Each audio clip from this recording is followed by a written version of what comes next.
Bem, conhecimento científico. A muitos pode parecer que seja uma coisa óbvia, mas é o que há de menos óbvio no mundo científico é definir o que é científico. É uma grande polêmica, uma grande querela. Aí também tem todas as possíveis metodologias vigentes, né? Desde dialéticos de um lado, e também os dialéticos são um saco de gatos, não tem uma dialética única, né? E os positivismos, os estruturalismos, sistemismos e um monte de ismos. Mas para oferecer uma discussão útil, né, que possa ser usada também na lida escolar e dentro da universidade, eu tentei simplificar um pouco essa discussão. Então tentei distinguir entre critérios formais e critérios políticos.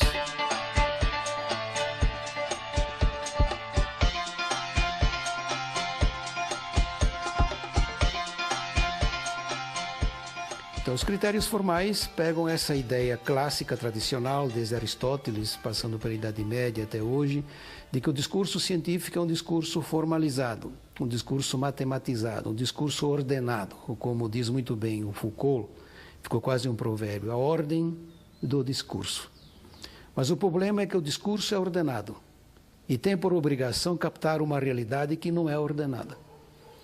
Então, quando o discurso ordena a realidade, já artificializa um pouco, porque, de certa maneira, força a realidade que Morin chama de ditadura do método. Por isso já se vê que a querela é interminável. Mas algumas coisas são consensuais. Por exemplo, os critérios formais são consensuais. Quando você senta com 4 colegas para examinar uma tese de doutorado, por que você aprova uma tese? Aí vem a questão, porque é científica.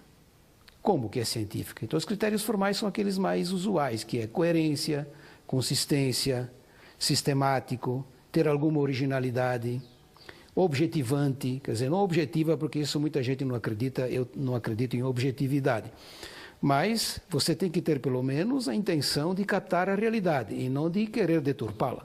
Porque você já sai para deturpar, então fica uma deturpação em cima de outra deturpação. Você pelo menos tem que sair com o compromisso metodológico de respeitar a realidade.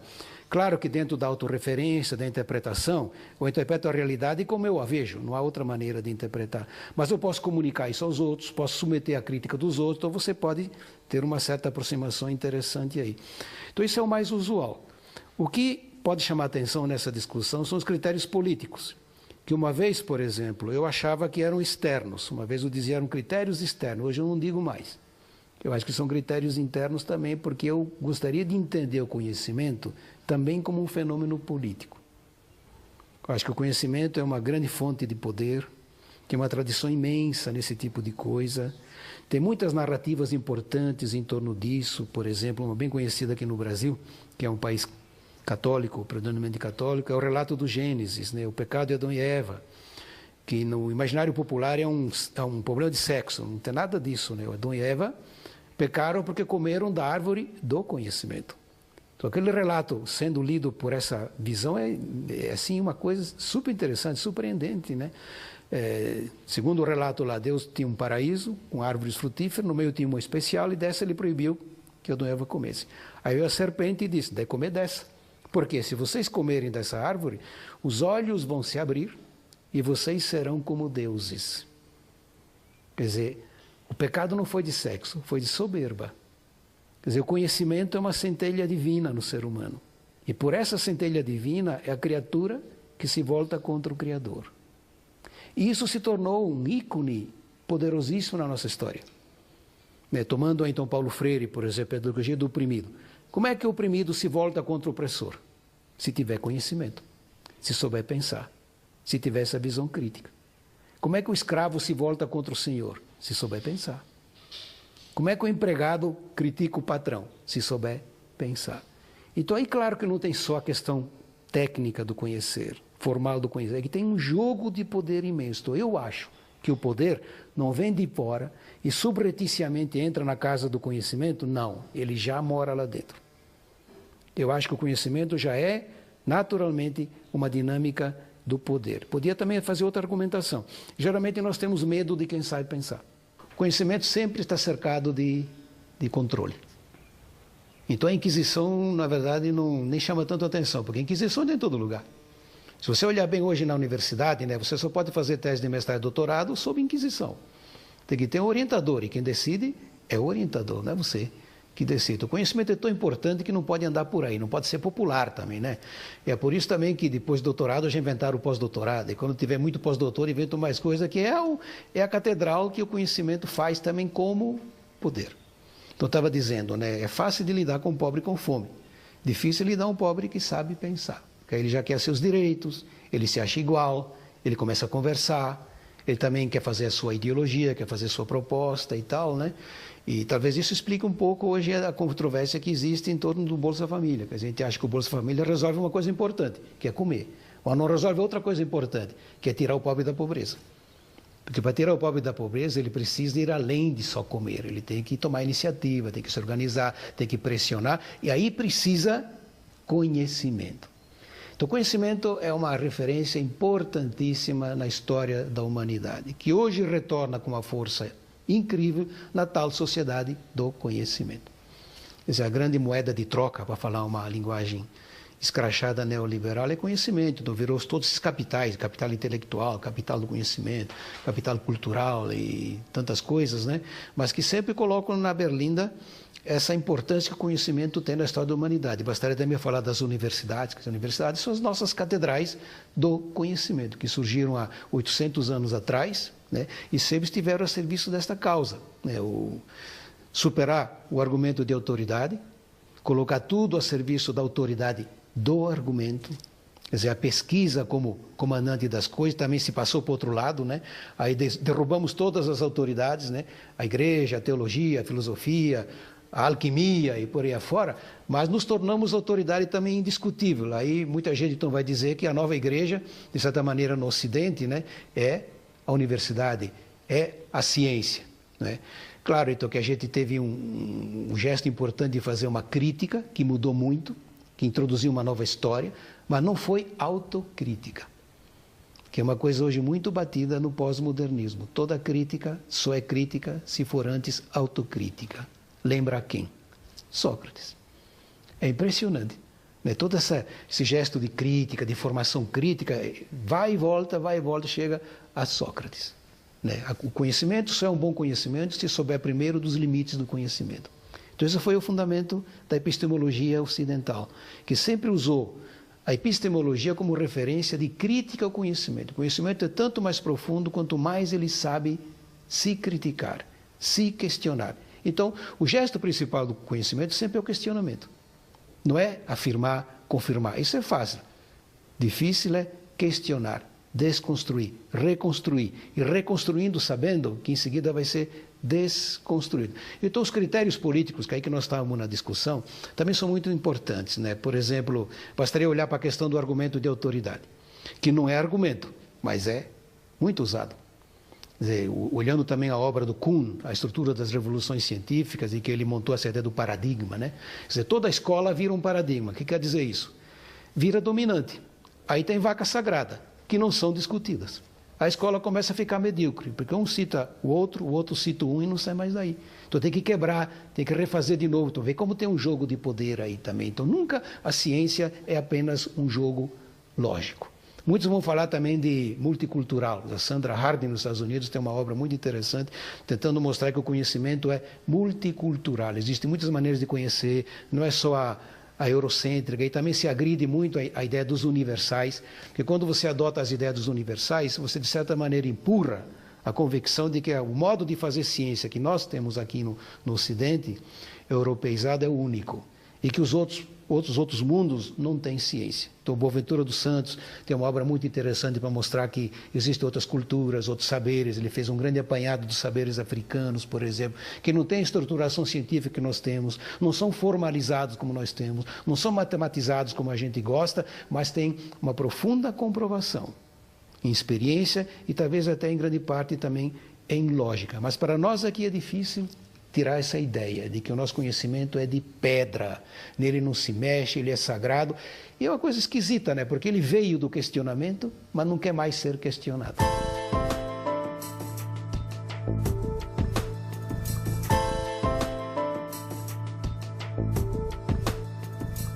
Na verdade, o edifício da ciência sempre teve muitas rachaduras.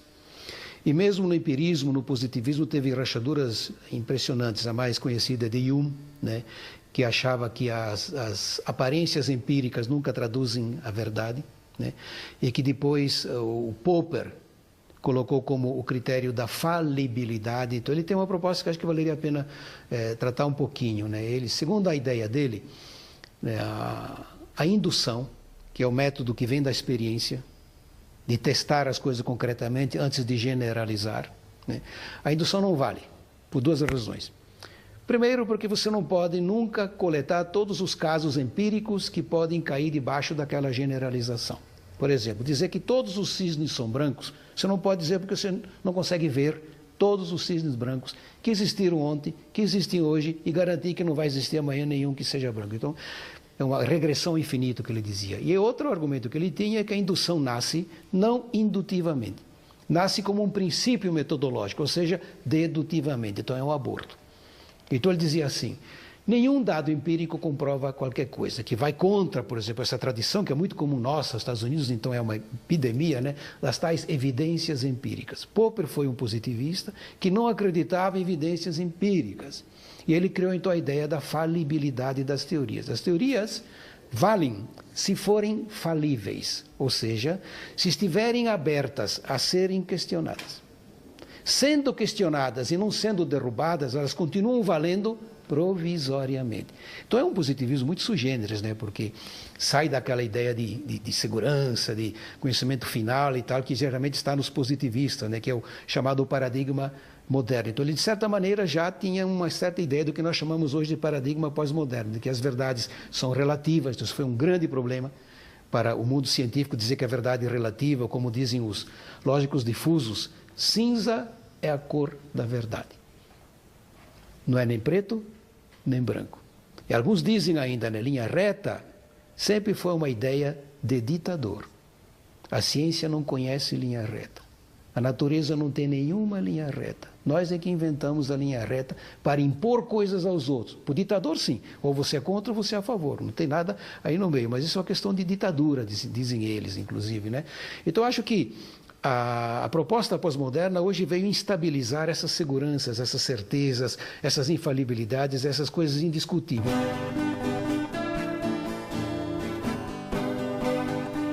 Então surgiu essa ideia que tentei desenvolver em alguns livros, de que o critério de cientificidade mais interessante, não o único evidentemente, mas que eu acharia mais interessante, é o da discutibilidade.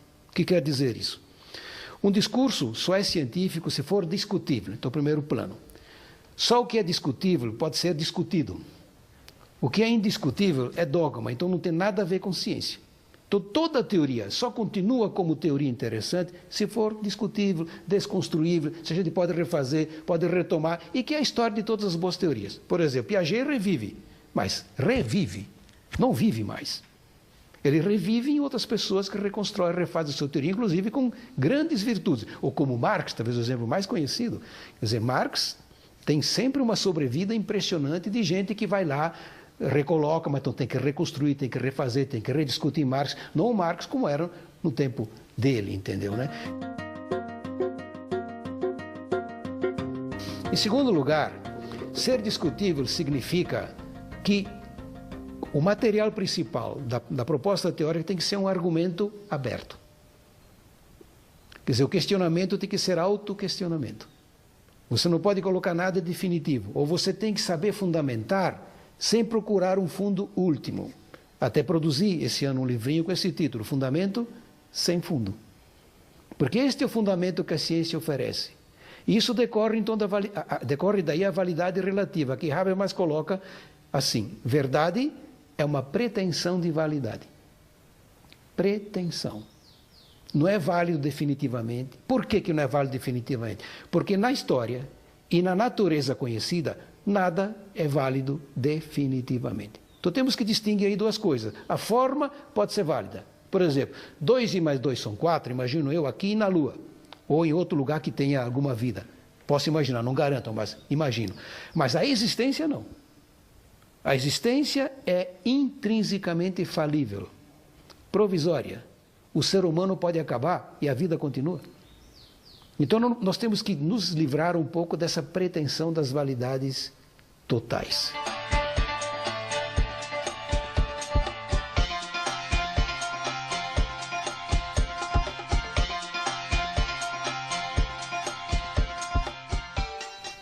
Porque as coisas valem relativamente, não quer dizer que não valham. Nós temos muito essa pressa de dizer, mas só vale relativamente. Mas a única validade que vale é a relativa. Como nós valemos relativamente. Então, uma teoria piagetiana, a wittgensteiniana, tem uma validade relativa. E é aí que elas funcionam, é aí que são importantes e que são úteis. Não como dogmas. Então, a discutibilidade colocou essa ideia muito importante, que você tem, para um discurso valer, ele tem que ter duas coisas que fecham. Qualidade formal e qualidade política. Quer dizer, o discurso tem que ser bem feito. Tem que ser metodologicamente correto. Tem que ser teoricamente consistente. E tem que ter validade política. Porque nem sempre o que é consistente, o que é lógico, vale.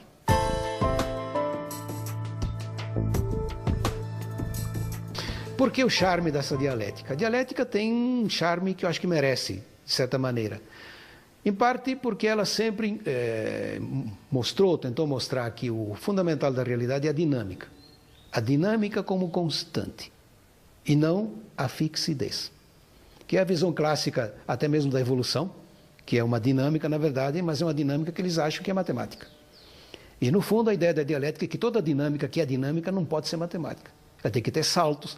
Aí veio a unidade de contrários, que é um conceito fundamental da dialética, né? O que é uma unidade de contrários? Quer dizer, é uma unidade sim, mas é de coisas contrárias. Que é bem a cara do ser humano. Quer dizer, é uma unidade. Cada ser humano é um todo, mas é um todo incrivelmente bagunçado, conturbado, né? E nunca se resolve, e morre, entendeu?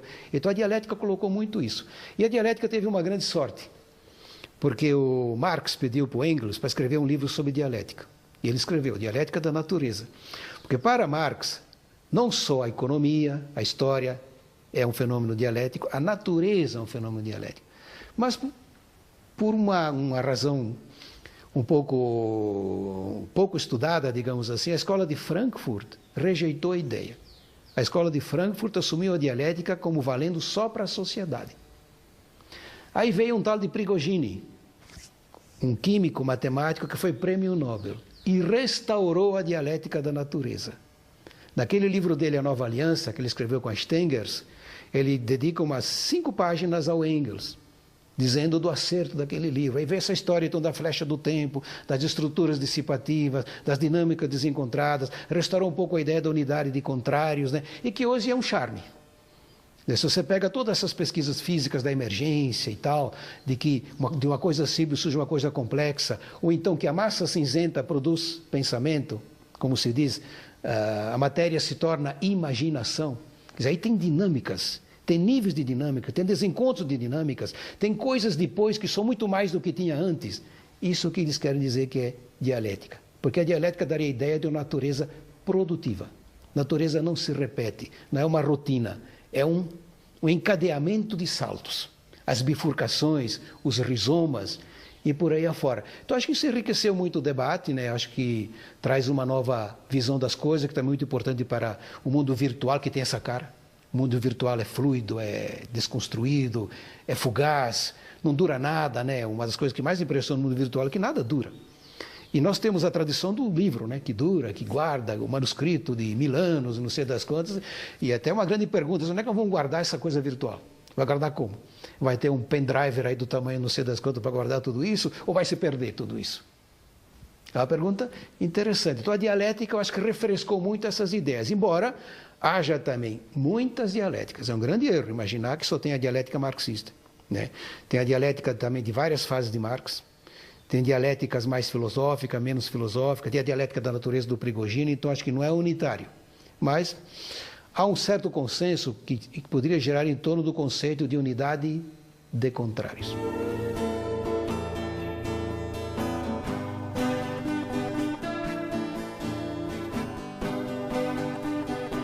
Positivismo é o contrário disso. Positivismo é a ideia de que existe uma realidade fixa, uma realidade matemática. A questão da análise, que eu posso colocar aí, o grande trunfo do positivismo é a análise. Porque a ciência moderna surgiu da visão analítica. Analisar vem do grego, analio, significa decompor em partes. Você só entende aquilo que você decompõe em partes. Olhando, por exemplo, a anatomia, fez isso consequentemente. Você só entende o ser humano se dissecar pedacinho por pedacinho, olhar lá dentro, tal e tal. No todo você não vê nada. Aliás, a visão que a gente tem do todo é aparente é fictícia, como a própria química mostrou, né? A realidade é feita de 92 átomos, que você não vê. A aparência não te dá 92, te dá uma mesa segura, te dá uma poltrona que não sai do lugar e tal. Mas, segundo a química, é um monte de átomos, um turbilhão de átomos estabilizados aí, não sei como. Então, pela análise você chega aos átomos, não pela síntese. Então, esse método foi o método consagrado. Primeiro, repartir em pedaços, que deu origem, então, às disciplinas na universidade. Fazer em pedaços. Então, a gente não estuda tudo, ninguém estuda tudo. Aí veio o especialista, o tal idiota especializado, que sabe tudo de nada. Mas que também é importante, porque se você tiver um câncer bem especial, você vai rezar a Deus para encontrar esse idiota especializado. Porque tem coisas especiais. Também não dá para ficar só com o especialista em generalidade, que sabe um montão de coisas sem nenhum aprofundamento, né? Então, acho que a análise tem o seu lado muito importante, né?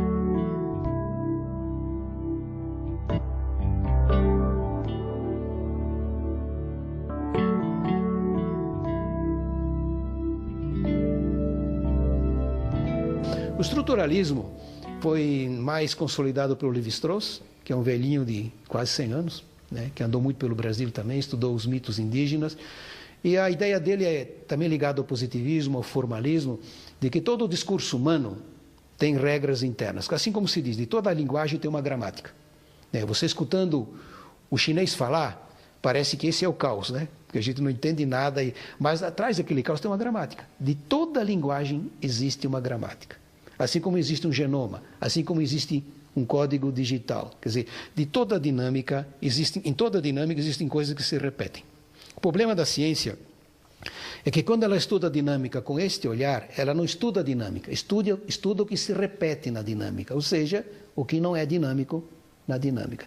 Este é o problema. Então você, na verdade, estuda a dinâmica pela exclusão. Então hoje é uma grande preocupação metodológica. Dá para estudar a dinâmica dinamicamente? Se for analiticamente, não. Porque você tem que partir a dinâmica em pedaços, então ela já não é mais dinâmica. E aí nós estamos perdidos. Quer dizer, o pós-modernismo colocou a questão, mas também não tem solução. O estruturalismo, então, estudou os mitos e tentou descobrir as formas que existem nos pensamentos também indígenas. Para mostrar, por exemplo, que quando o índio faz um mito, sempre repete coisas. Aí ele fez os 4 mitologias dele, que é a maneira de montar os eixos que ele... em torno desse eixo gira a linguagem. O exemplo que ele dava, por exemplo, é da música. A música são 12 semitons. Quando uma pessoa compõe música, não senta primeiro, estuda os 12 semitons, descobre que são 12 semitons, ele faz música. Isso está lá dentro. Então ele usava muito a ideia do inconsciente, reportando isso então a Freud. Nós temos uma cabeça similar por causa do inconsciente, que é igual em toda a história da humanidade. Uma tese que hoje não se aceita mais em muitos lugares, mas ele usava como hipótese de trabalho dele. Então por que os mitos são iguais?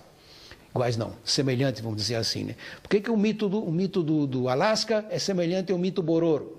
Lá no Alasca entra o animal do Alasca, evidentemente. Aqui no Mato Grosso entra o animal do Mato Grosso, mas as funções são as mesmas e tal e tal. Então o estruturalismo apostou na ideia da estrutura, na ideia de que a estrutura é sempre a mesma. A história vai sendo diferente, mas a estrutura por baixo é sempre a mesma.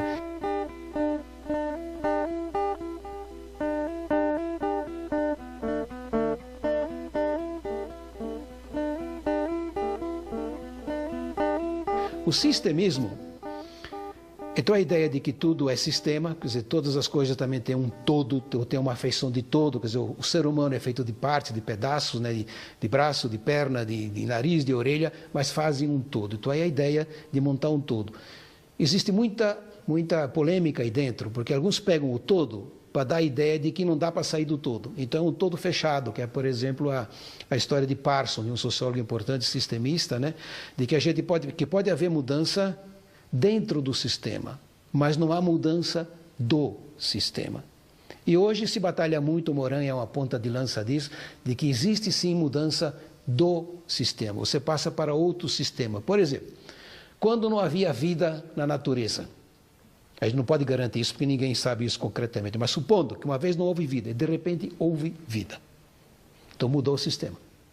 Então não foi só uma mudança intrínseca, interna, uma mudança de grande porte. Ou quando, digamos, surgiu o ser humano dentro dos animais. Então, houve certamente uma mudança do sistema pela capacidade maior que nós temos de linguagem, de pensamento e assim por diante.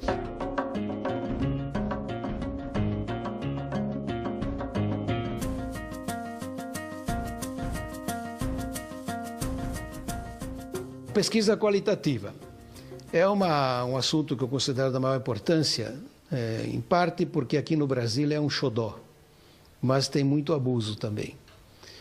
Eu costumo trabalhar mais ou menos assim. A realidade, como é muito complexa, não pode ser vista só formalmente, empiricamente, extensivamente. Eu acho que existem na realidade também dimensões intensas. Vou chamar assim porque é aí que eu vou tentar alojar a pesquisa qualitativa. Para também não dizer apenas que pesquisa qualitativa é diferente da quantitativa. A gente não ganhou nada, não definiu nada. Então eu queria dizer que pesquisa qualitativa se interessa por fenômenos específicos, por níveis específicos de realidade. Por exemplo, o lado intenso. Vou dar um exemplo. Se você chegar para uma pessoa e perguntar, você é feliz? A pessoa tem geralmente uns 80% de chance de dizer sou. Primeiro porque ela quer se livrar da pergunta, porque se ela disser que não é feliz, vai ter que explicar e vai ser chato. É melhor dizer logo que é feliz, então se livra logo dessa pergunta, entendeu, né? Mas o problema metodológico é que você não consegue captar a felicidade com uma pergunta dessa. Porque felicidade não é só extensa, ela é intensa. E para captar a intensidade, não adianta perguntar. Você tem que se aproximar do fenômeno de outra maneira. Vou dar um outro exemplo também que é muito conhecido. O IBGE estuda de vez em quando associativismo. Como é que as pessoas se associam, fazem ONGs, fazem solidariedade, coisas do gênero assim. Então, como é que o IBGE procede? O IBGE tem a obrigação de ser empírico, matemático, estatístico e tal. Então, ele não pega o intenso, ele deixa logo fora. Ele pega o extenso. Então, ele usa filiação. Então, vamos dizer assim, o PMDB tem tantos filiados, o DEM tem tantos filiados, mas você não sabe nada da militância, nem o IBGE vai atrás de militância. Para você saber se a pessoa é militante, também não adianta perguntar, porque geralmente a pessoa vai achar mais bonito ou responder que é. Então, para saber se a pessoa é militante, de certa maneira você tem que morar com ela. Tem que olhar, tem que observar, tem que discutir.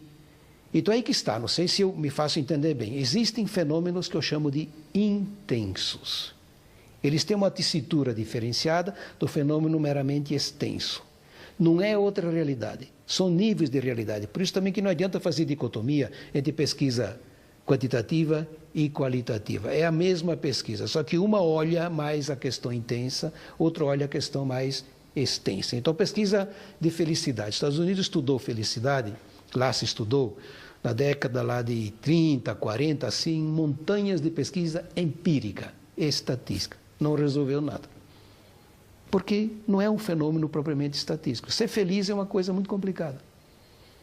Os próprios modelos de felicidade são incrivelmente diferenciados. Né? Por exemplo, se você for para o Oriente, lá eles têm a ideia de que a infelicidade humana é feita dos desejos excessivos que a gente tem. Que não deixa de ser uma ideia com muita propriedade. Então inventaram o Nirvana, que é como você esvazia uma pessoa dos desejos. Então a pessoa que não tem desejo nenhum só pode ser feliz, porque não quer mais nada. Mas aqui para nós, uma pessoa que não tem desejo nenhum é uma pessoa mutilada, não é? Pareceria uma pessoa interessante exatamente pelo desencontro de desejos que tem. Agora, como é que você é feliz com desejos desencontrados? Aí então tem os vários níveis, você pode dar um jeito, você pode se aproximar e tal. Então não existe felicidade absoluta, não existe um nível eterno de felicidade, é uma coisa extremamente diferenciada, não dá para fazer generalizações, né? Por exemplo, no mundo nórdico não se valoriza muito a amizade e a religião. Aqui no Brasil, um critério importante de felicidade é amizade e religião. Talvez uma visão mais latina, uma visão mais africana, talvez, né? Mas aqui o brasileiro gosta de dizer assim, não, pá, eu me sinto feliz com meus amigos e também com religião. É uma referência importante. Já na Suécia, não. Então, qual é o modelo correto? Eu acho que sim, existem muitas maneiras de ser feliz. Então, eu estou dizendo, quando te faz uma pesquisa qualitativa de felicidade, você tenta entender esses níveis de intensidade, não simplesmente a extensão das coisas.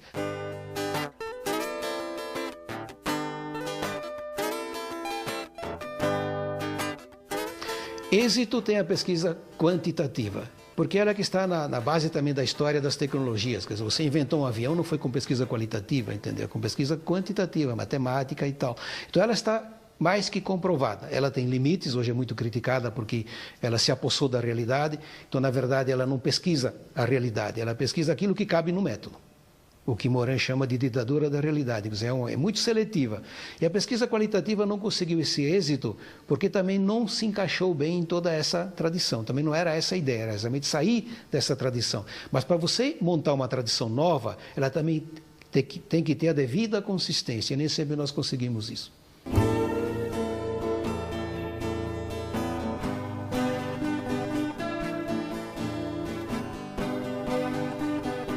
Bom, a universidade tem uma história, vou chamar assim, de disciplinar. Os cursos são disciplinas separados, com a tendência de que cada um tem seu latim.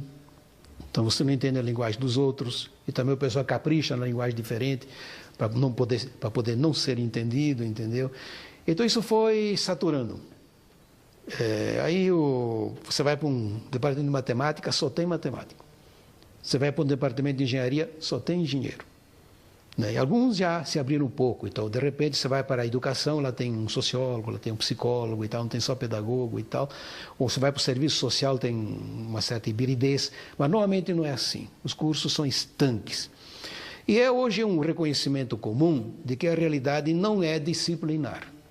O curso é disciplinar, mas a realidade não é disciplinar, não tem nenhuma realidade que seja disciplinar. Não tem nenhuma sociedade que seja só sociológica, digamos assim. Ela também é política, ela também é natural, é biológica e tal. Você seleciona o lado sociológico e fica só com ele, mas é um corte estranho. Aí então começaram a entrar outras ideias que hoje estão na praça. Primeiro, a ideia da multidisciplinaridade, mas que não vingou muito porque o multi coloca as coisas contíguas, elas não se misturam e a ideia era misturar. Então surgiu a interdisciplinaridade, depois surgiu a transdisciplinaridade. Né? Não existe muita diferença, acho que isso é uma briga de termos, mas acho que é importante na interdisciplinaridade, é misturar as partes. A transdisciplinaridade só tem de especial no trans, que é ir além de cada disciplina. Mas você pode fazer também na interdisciplinaridade, então eu não distingo muito os dois termos. O que eu quero dizer aí é que é preciso ir além da própria gaveta, isso que é importante. Mas isto não elimina o especialista, porque toda análise aprofundada é sempre especializada. Porque sendo a realidade complexa, ela exige certamente um conhecimento muito mais complexo, mas como nós não damos conta de um conhecimento muito mais complexo, nós temos que dar conta de especialidades agregadas. Por isso eu tiro a ideia de que a boa interdisciplinaridade ou transdisciplinaridade é uma equipe. Então não adianta imaginar, como muitas vezes se fez, você pega 5 pedagogos e é interdisciplinar. Não é, porque 5 pedagogos somados dá um só. Você tem que botar o pedagogo, o físico, o matemático. Aí sim, a gente pode ver o que é bom para a tosse. Porque as cabeças são muito diferentes, os conhecimentos são muito diferentes. Aí também se elucida uma coisa que se perdeu na discussão. Se eu coloco junto um pedagogo, um físico e um matemático, o que é que o pedagogo espera do físico e do matemático? Não é que se metam a pedagogo, mas que saibam física e matemática. E vice-versa. O que é que o matemático espera do físico e do pedagogo? Que saibam as suas coisas e não se metam a matemático. Então, aí tem um pouco isso, cada macaco no seu galho, mas o galho é de todos.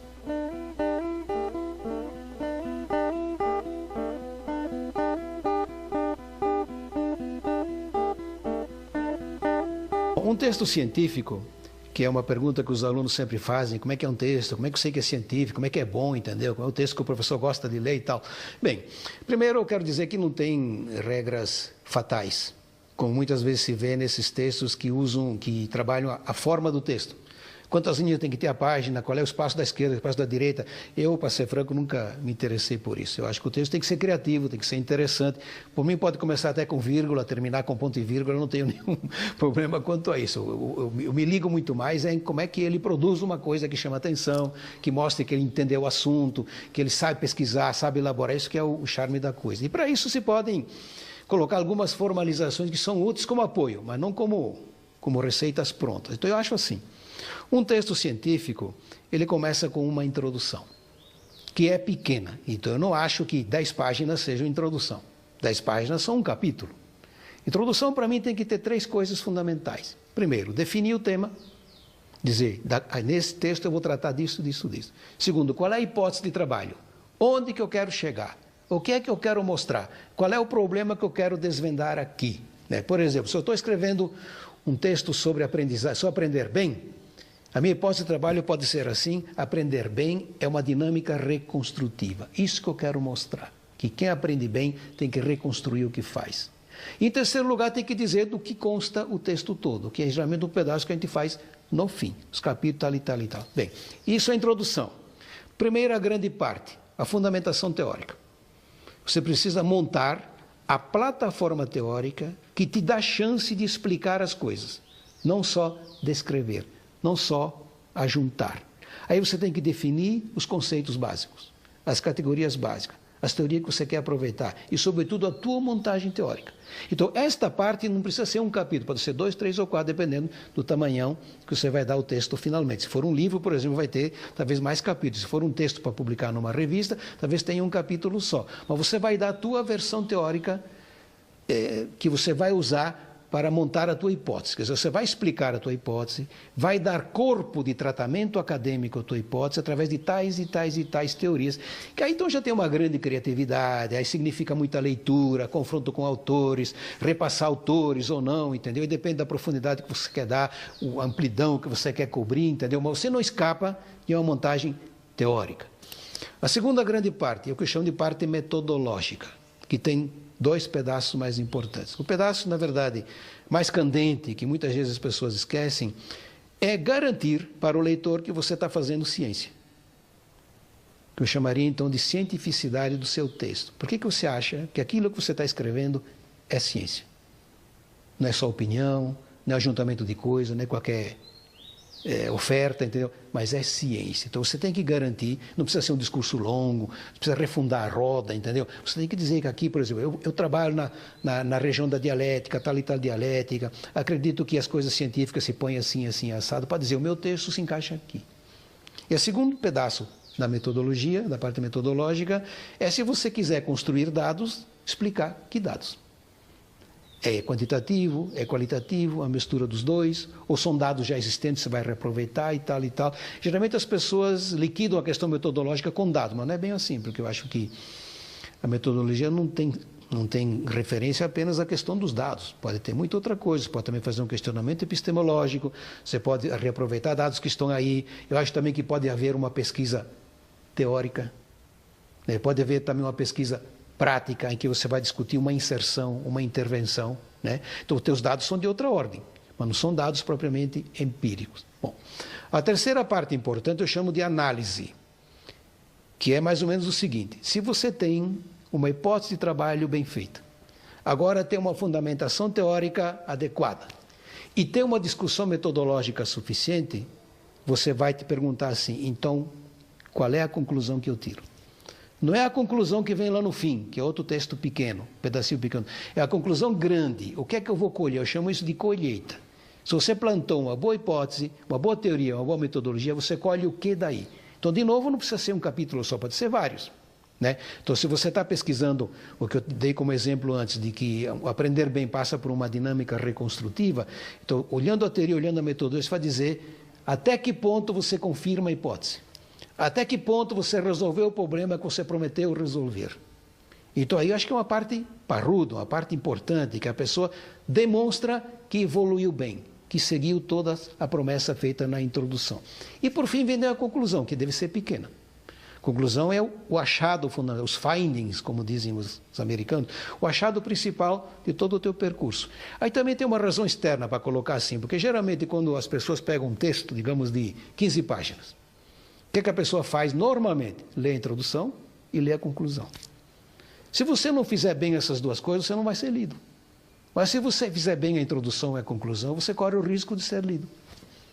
Então é muito importante fazer uma introdução elegante, fazer uma conclusão curta e bem feita, curta e grossa no bom sentido, Para que a pessoa que leia aquilo, eu vou ler o texto inteiro porque tem uma conclusão muito interessante e tem uma introdução também promissora. Eu vou ver como é que ele fez aí. Então você já começa mal, digamos, com introduções esparramadas e tal, e coisas do gênero, por exemplo. O que eu combato muito são as tais generalidades. Quer dizer, começar mal, eu digo essa generalidade. Por exemplo, o que é típico?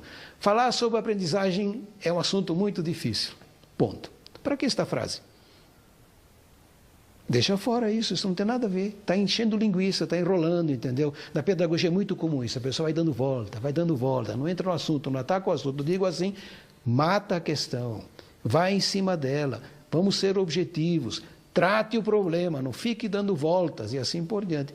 Que outros fazem, às vezes, com exagero. Você pega uma tese de doutorado em matemática, às vezes tem 30 páginas, também é exagerado, mas de repente lá cabe. Agora, se for uma tese de doutorado de sociologia de 30 páginas, não dá. Mas também não precisa ter 3.000. Né? Então, acho que aí é uma questão também de bom senso. O que eu insisto muito é, por exemplo, na parte teórica, mostrar a habilidade de argumentar e contra-argumentar.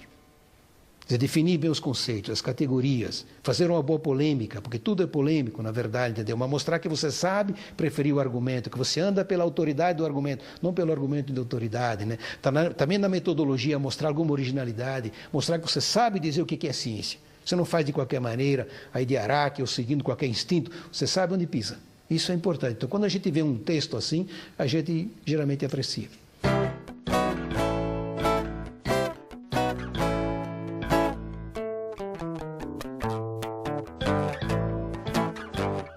Bom, o primeiro grande ponto é que o professor precisa aprender a pesquisar, já que a pesquisa que fundamenta a docência dele, a razão de ser dele, de ser autor, entendeu? Acho que a grande vinculação que o professor tem que ter com a pesquisa é de se fazer autor. E, através disso, também produzir um aluno autor, que use muito melhor a autoridade do argumento, né, a boa fundamentação, sem ser dono da verdade, que aprenda melhor, que se forme melhor. Aí aparece então a grande qualidade de um professor e a grande qualidade de um aluno, que é esta capacidade de argumentar bem, também de respeitar a realidade, de perambular pelas teorias como aprendiz e não como quem sabe da verdade e já vai descartando, não vai lendo, não vai querendo, quer dizer, fazer um certo consenso possível, ainda que sejam frágeis, mas sempre em cima de uma boa argumentação.